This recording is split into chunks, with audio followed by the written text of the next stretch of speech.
يا رسول الله السلام عليك يا حبيبي يا نبي الله. قیامت کے دن اللہ بندے کے قدم اپنے سامنے سے ہٹنے نہیں دے گا جب تک اس سے 4 سوال نہیں کر لے. 4 سوال پوچھے گا، اور ایک حدیث جس کو امام بخاری نے نقل کیا ہے اس میں 5 چیزیں ہیں، اور یہاں بھی 5 کیا، لیکن ایک چیز کو جو ہے وہ ایک سوال میں درج کیا گیا ہے. وہ کیا ہے؟ حتی یسأل عن اربع عن عمرہ فیما افناہ. پہلے عمر کے بارے میں پوچھا جائے گا کہ تم نے اس کو کہاں فنا کیا. ہم نے عمر دی، تم نے چوکوں میں کھڑے ہو کے تو نہیں گزار دی، تم نے چائے والے پھٹے پہ بیٹھ کے تو نہیں گزار دی، تم نے قیمتی عمر کو حماموں پہ بیٹھ کے ضائع تو نہیں کر دیا، تم نے آوارگی کے اندر عمر کو برباد تو نہیں کر دیا. عمر کے بارے میں پوچھے گا، یہ میری نعمت ہے، تم نے میری اس نعمت کی کیا قدر کی، اس نعمت کی کیا قیمت ڈالی تم نے، اس عمر کو کہاں گزارا تم نے، اس امت کو آوارگی کے ساتھ تم نے کہاں برباد کر دیا.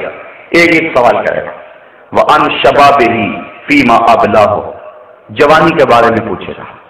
جوانوں، یہ سوال قیامت کے دن رب پوچھے گا، اور یہ بخاری کی حدیث ہے. اور اتنی دیر تک اللہ تعالیٰ اپنے سامنے سے بندے کو ہٹنے نہیں دے گا جب تک یہ سوال ضرور پوچھنا دے گا کہ جوانی کہاں گزاری.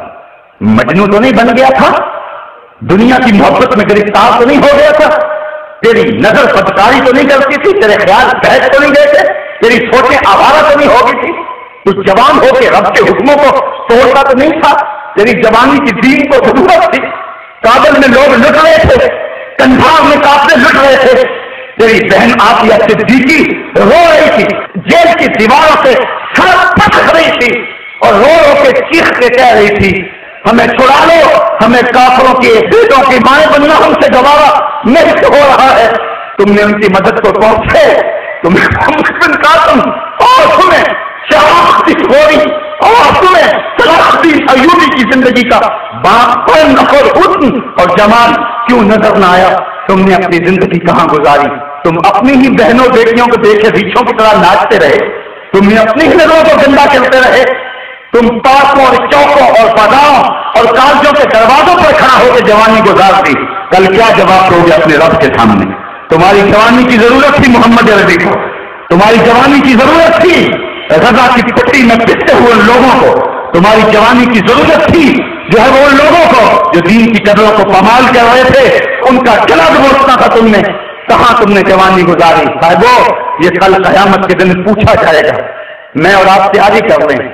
اگر مجھے میری جوانی کے بارے میں پوچھا گیا تو میں سوچ لوں میں نے کیا کہنا ہے، اور اگر آپ کے پاس جوانی کے لمحے ہیں اور آپ سے پوچھا گیا سوچ لیں آپ نے کیا کہنا ہے. اگر آوارگی میں گزاری ہوئی تو پھر کیا جواب دیں گے؟ لیکن اگر جوانی کسی ڈھب کے کام پہ لگ گئے تو پھر نظریں تو جھکی ہوں گی، رب کے سامنے اٹھیں گے تو نہیں نظریں، لیکن کہیں کہ مالک تیرے قرآن کی نوکری کرتے رہے، اس جوانی میں ہم نے تیرے دین کا کام کیا، اس جوانی کے اندر راہ حق کے مسافر رہے. تو اللہ اتنی دیر تک بندے کے قدم اپنے سامنے سے ہٹنے نہیں دے گا جب تک اس کو یہ سوال نہیں کر دے گا کہ تو نے اپنی جوانی کہاں گزاری. وَأَنْ مَالِهِ مِنْ أَيْنَ اكْتَسَبَهُ وَفِيمَ أَنْفَقَهُ. اور اتنی دیر تک اللہ دولت مند کو اپنے سامنے سے نہیں ہٹنے دے گا جب تک یہ نہیں پوچھے گا کہ یہ مال کمایا کہاں سے تھا. غریب کا خون تو نہیں نچوڑا تھا، رشوت تو نہیں دی تھی، جھوٹی قسموں سے سودا تو نہیں بیچا تھا، ذخیرہ اندوزی تو نہیں کی تھی، کسی کا حق کا مال تو نہیں کیا تھا. اللہ پوچھے گا تو نے یہ مال کیسے کمایا، اس کے ذرائع کیا تھے. اگر ذرائع اچھے ہوئے تو بندہ کہے گا مالک میں نے ان ہاتھوں سے مزدوری کی ہے. حضور فرماتے ہیں القاسب و حبیب اللہ، ہاتھ سے کمائی کرنے والا اللہ کا محبوب ہے. اگر ذرائع ٹھیک ہوئے تو کہے گا مالک میں نے تجارت کی ہے. حضور فرماتے ہیں التاجر الصدوق مع الانبیاء یوم القیامہ، قیامت کے دن سچا تاجر نبیوں کے ساتھ اٹھایا جائے گا. پھر چوتھا سوال وَفِيمَا أَنْفَقَهُ. صرف کمانا ہی کام نہیں ہے، خرچ کہاں کیا. اللہ تللو میں تو نہیں اجارا. آج بڑی ڈھینگ ماری جاتی ہے میں 10 لاکھ روپے مری خرچ کرایا، میں نے بیٹے کی شادی کی ہے 5 لاکھ کی آتش بازی کر دی، اتنے پیسے میں نے الیکشن پہ لگا دیے، اتنے پیسے میں نے فلاں جگہ خرچ کر دی، یہ میرے کوٹھی کا گیٹ دیکھو یہ 10 لاکھ روپے کا بنا ہے. اللہ تعالیٰ فرماتا ہے یقول احلفت مالا لبدا، سورۃ البلد ہے، کہتا ہے میں نے بڑا مال خرچ کیا، میں نے یہاں لگا دیا، میں نے یہاں لگا دیا. اور گمان کرتا ہے کہ میرے اوپر کسی کا پاس نہیں چل سکتا. اللہ فرماتا ہے کہ کوئی نظر تجھے دیکھ رہی ہے، تیرا سارا حساب لکھا جا رہا ہے. اور انسان اگر تو خود دیکھتا، علم نجعل لہ عینین ولسانا وشفتین وہدیناہ النجدین، ہم نے تجھے آنکھیں نہیں دی، ہم نے تجھے ہونٹ اور زبان نہیں دیے، تو کبھی دیکھتا. تو نے مال اتنا لگا دیا آتش بازی پر، 5 لاکھ روپے کے تو نے اپنے بیٹے کی شادی پہ آتش بازی کی ہے. تیری گلی کے دوسرے کونے پر بیوہ کی یتیم بچیاں گھر کی دہلیز پہ بوڑھی ہو رہی ہیں، تجھے وہ نظر نہ آئی؟ تو نے 10 لاکھ روپے جو ہے وہ خرچ کر دیا ہے جا کے مری میں، اور اس پہ ڈھینگے مارتا پھرتا ہے. تجھے نانے شبینہ کو ترستے ہوئے لوگ نظر نہ آئے؟ تجھے ہوٹل کے پچھوارے میں سر جھکا کے لائن میں لگے ہوئے لوگ نظر نہ آئے جو روٹی کے ٹکڑے کے لیے وہاں کھڑے ہیں؟ تمہیں گھروں میں برتن مانجتی ہوئی عورتیں نظر نہ آئی؟ تجھ کو یتیم، لاچار، دکھی، مجبور، مساکین، اراملہ یہ نظر نہ آئے؟ تجھے عید کے دن بھی پاپڑ بیچتے بچے نظر نہ آئے؟ تو نے معصوم بچوں کو بسوں میں کنڈکٹروں کے دھکے کھاتے ہوئے، پانی بیچتے ہوئے دیکھا اور تجھے اس کا خیال نہ آیا؟ تجھے عید کے دن بھی غبارے بیچتے ہوئے بچے نظر نہ آئے؟ تجھے ہسپتالوں کی لاوارث وارڈوں کے اندر دوائی کے لیے تڑپتے مریض نظر نہ آئے؟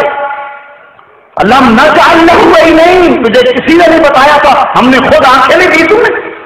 ولسانا وشفتین، تجھے زبان بھی دی تھی، چل خود نہیں کر سکتا، کسی کو تو کہہ سکتا تھا، کسی کو تو توجہ دلا سکتا تھا. تجھے زبان دی ہے، 2 ہونٹ دیے، کیا مقصد ہے اس کا؟ تم نے برباد کر دیا. پوچھا جائے گا ان چیزوں کے بارے میں، سوال ہوگا تو نے مال کہاں خرچ کیا. آفاق کے ہر گوشے میں قرآن سنا کر دم لینا، اب رکنا نہیں، اب تھمنا نہیں. فردوس میں جا کر دم لینا، آفاق کے ہر گوشے میں قرآن سنا کر دم لینا، اب رکنا نہیں، اب تھمنا